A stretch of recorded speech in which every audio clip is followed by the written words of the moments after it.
how to pronounce champagne in French. Champagne. Champagne. What? Your Apple iPhone has been infected with 21 viruses? Welcome back, friends. It's Anders. Today, we are making a cocktail called the Soyer au Champagne. I think I said that right. Probably didn't. It looks like Soyer au champagne. There's champagne in this drink because we are coming up on New Year's. This time last year, we had just crossed 1,000 subscribers and now we are over 160,000 subscribers, which is crazy. So thank you everybody for watching these videos and joining the party. Back to the cocktail. This is exciting because there's bubbles from champagne and ice cream. So it is super fun and it's New Year's. So let's just get excited and fun and do fun stuff like mix ice cream with champagne. If you're new to the channel, hit that subscribe button for more sips, tips, and recipes. And let's ring in the new year with a Soyer au Champagne to la bar.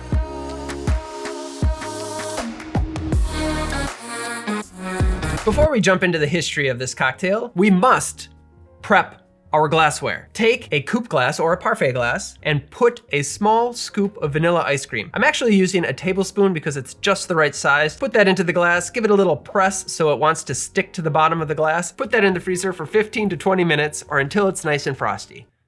Thank you. This will help us when it comes time to make this drink. Now that that's all taken care of, we can chit chat about the history. Not a whole lot to say here.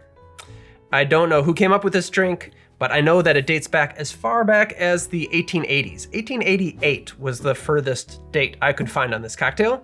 And allegedly, this was a favorite drink of Queen Victoria, which sounds impressive, but I've come to believe that Queen Victoria may not have had the greatest taste in cocktails. Another one of her favorite drinks was malt whiskey mixed with red wine. Now, I've never tried this combination, but it doesn't sound like something I would really enjoy. Apparently, even the people around her back then found it disgusting, but she was the queen, so she could drink whatever she wanted. And she also loved this champagne cocktail, and it's got ice cream in it, so I had to try it. And I tried it, the original recipe, the one that she absolutely adored. I didn't like it, but it had potential, so I tweaked it. And I gotta say, this is a delight. I'm not gonna say my drink's better than Queen Victoria's. It is, it's better. So that's what we're gonna make today, the tweaked version, because you deserve the best, now the booze. For this cocktail, we are gonna need cognac, orange liqueur, Bénédictine, and champagne. Now I chose champagne, but you can use any dry sparkling wine. Just be sure that it's chilled. The orange liqueur I'm using is Grand Marnier, and I like Grand Marnier in this drink because it is slightly richer, and it goes really well with the cognac and the champagne. I've seen a couple other recipes that have used Curacao, which would also be very good. If you wanted, you could use a triple sec, but it's gonna be a little drier. I would recommend the Grand Marnier for this one. Now, of these 4 bottles, these 3 were in the original cocktail, not the Bénédictine. Originally, the recipe called for maraschino liqueur, which is a type of cherry liqueur. And I love maraschino liqueur, but in this cocktail, I found that it overpowered and the overall drink was just a little thin to go with the ice cream. So I wanted something richer. So that's why I swapped in the Bénédictine. And this is what's great about cocktails. You can take a centuries old recipe, and if it doesn't work for your taste, you can switch out different ingredients, you can adjust the ratios. You be the judge. What makes that cocktail the best for you? It's all subjective. I would recommend trying it with the maraschino. Maybe it's perfect for you. So, I love you maraschino, but bye-bye. Let's build. Into a mixing glass, we're gonna do all equal parts of the cognac, orange liqueur, and the Bénédictine. So, half an ounce of cognac, half an ounce of the orange liqueur, in my case, Grand Marnier, half an ounce of the Bénédictine, and then we add ice and stir. Go ahead and stir for about 30 seconds. Grab that glass that we prepped earlier.